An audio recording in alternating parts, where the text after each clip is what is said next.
Hey everybody, welcome back to Surrounding the Dragon. Today is going to be great. This is all about recovery from the perspective of the emotional and spiritual bodies. Sounds a little odd. You're probably wondering what the heck this means, but I promise you this will make sense as we get going here. So stick with me. And we're going to start with just a simple statement in that a lot of times people find themselves in trouble and in repetitive patterns because they adhere to one aspect of a word, right? If you've listened to the alignment podcast, the alignment episode, when I say the word alignment in the world of sports medicine, automatically people start thinking about alignment of their bones, their structure of their spine, their pelvis, and how it all doesn't align. But you guys know that's not the type of alignment that I'm talking about. Right? So we have to shift our perspectives a little bit with these common words, and recovery is no different. So we can talk about recovery from the perspective of the physical body all day, right? Like we can talk about, compression therapy, red light therapy, body work, mobility, cold plunge, right? Saunas, all the things, all the physical modalities that we can use to recover our physical bodies.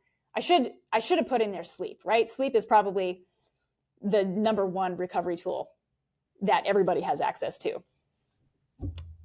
Maybe I'll come back to that another time, right? So with respect to recovery, automatically people tend to think about physical body stuff. That's my point.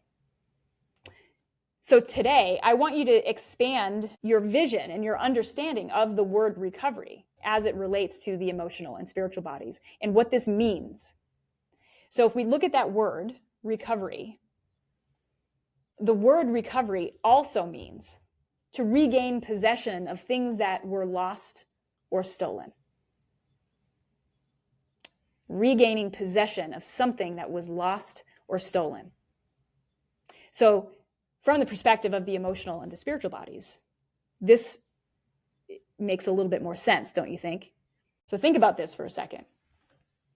At some point in your life, have you ever had something lost or stolen from you? We can go deep and wide with this one, right? And so this deeply cuts into the emotional and the spiritual bodies. Yeah? Regaining possession of something that was once lost or stolen. If you were a competitive athlete at some point in your life, like I was, something that you may want to recover is a little bit of that like competitive edge that you may have gotten away from for whatever reason. Kids, family, work, as life progresses. We may misplace or we may step away from parts of ourselves that we really love. Yeah? You with me? So recovering that essence of that inner athlete, well, that could be worthwhile, don't you think? Could serve you in a lot of ways. The way that you express that inner athlete now in your 40s or 50s or beyond, it might look a little bit different from how you did in your teens and your 20s, right? And that's okay. But recovering the essence of that competitive athlete can really be, it can be really beneficial.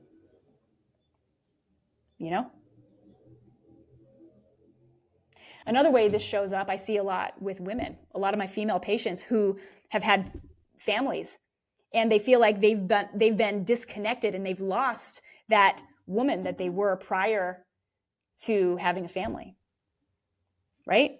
That might be a little bit relatable for any of you out there who are now parents. Yeah?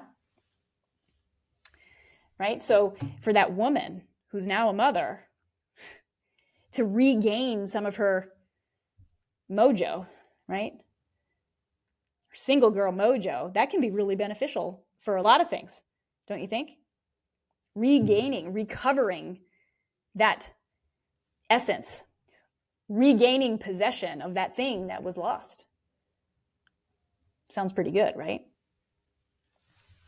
Yeah, great. But then there's the other aspect of regaining possession of things that were lost or stolen. This is where it can get a little challenging. This is where it can get let's say, into our shadow. It can shine bright lights into our shadow. If you're someone, and I know there's a lot of you out there, if you're someone who has had something stolen from you by someone or something at some point in your life, without your permission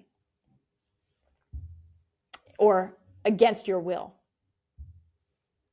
regaining possession of that thing can be like putting pieces of yourself back together.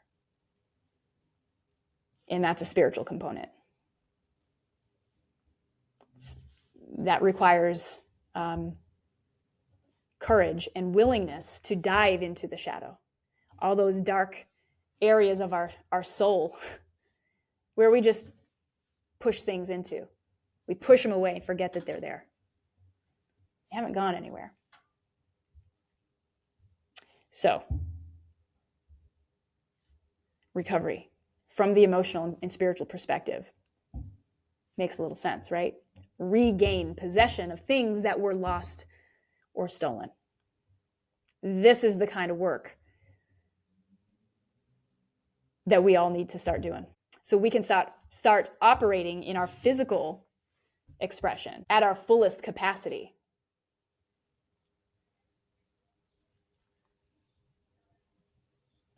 Can you imagine if we were all balanced on the emotional and spiritual level, what the physical world would be like?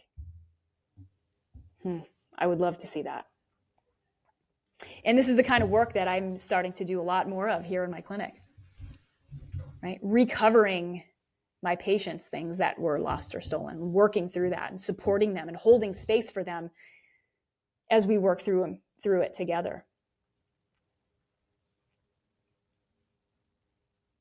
So if you're feeling like you're exhausted, you just can't catch a break, everything's going wrong, and yet you're still doing all the physical things, and you're still not feeling great, and you're still not recovering, well, start considering the emotional and spiritual aspects of recovery.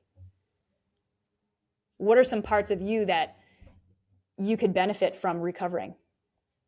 Parts of you that were lost or stolen? I would love to hear your thoughts on this episode.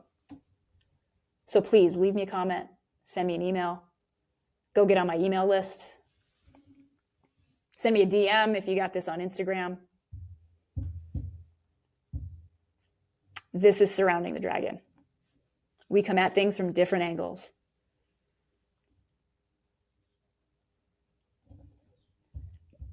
These are the conversations that we need to start having. So let's have it. If this was helpful for you, I would really appreciate it if you shared it with someone else. Like and subscribe, do all the things, and thanks for being here. Thanks for listening, and we'll see you on the next one.